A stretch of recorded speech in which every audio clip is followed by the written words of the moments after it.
help you cope, heal, and make sense of these patterns to help you navigate these issues in your relationships, your family, and in your workplace. So let's add to that proverb series because I think having those proverbs just end up becoming pithy ways of getting to the truth. Today's proverb: blood is thicker than water. You've all heard this one. Some of you may even believe it. Probably more than some of you believe this.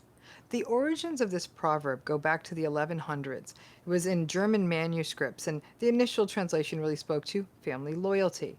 That family commitments or relationships would have to take precedence over the bonds of romantic love or friendships.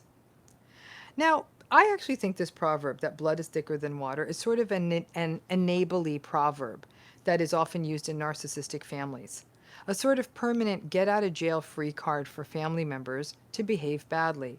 But then, after somebody behaves badly in a family, they can fall back on this idea of family loyalty as a be all end all. Now, if you come from a healthy, happy, close knit family, then this proverb may feel intuitive. Yeah, we always stick together and we got each other's back. Good for you. But for those who originate from narcissistic or otherwise abusive family systems, it gets very complicated very quickly.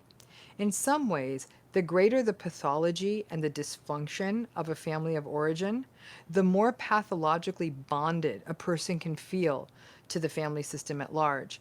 And they're often drawn back by emotions, including to finally wanting to work it through, to be seen in their family system, finally get it right, win over those toxic family members, show them what you've done in your life and are doing, as well as sometimes feeling guilt if you were to actually set healthy boundaries in those systems. Some people feel that they cannot escape narcissistic family systems either physically because of necessity or guilt, and the shame and the confusion that keeps them in psychologically. Because even if you move to the other side of the world, your family may still be in your head. You still hear their voices, their gaslighting voices, their mocking voices in so much of what you do. That isn't really family loyalty. That's family stuckness. But blood, the statement, the proverb, blood is thicker than water, is often used as a way to minimize, for example, like, for example, if you were to go and seek out a more supportive group of friends or something, if you finally create some distance from a narcissistic family, and let's say you perhaps decide to take your vacation or holidays, spend holidays with friends, or make more of almost a family structure with your friends, your family of origin may turn around and say to you, oh, those friends, they're telling you that you're so great, right? And all that, because you just need to hear that. But that's because they want something from you. They're working an angle. Blood is thicker than water. Your real family will always have your back. And that will confuse you. Because after a lifetime of being abused and invalidated and gaslighted by this family system, you're still able to be confused by your family of origin. You may even buy the gaslighted nonsense your family is selling you and then start having doubts about the motives about the lovely systems of friends in which you have immersed yourself and then get sucked back into the toxic family system. Narcissistic family systems don't like to lose control. They don't like when you marry healthy people that help you foster boundaries. They don't like when you find friends who cheer you on and psychologically support you and encourage you. They don't like they don't even like it when you succeed.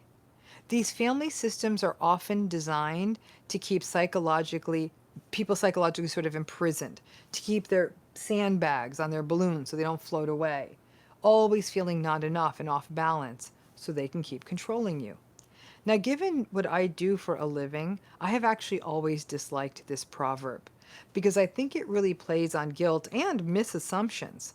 And it gives a family carte blanche to behave badly and then fall back on a foolish proverb as a manipulation.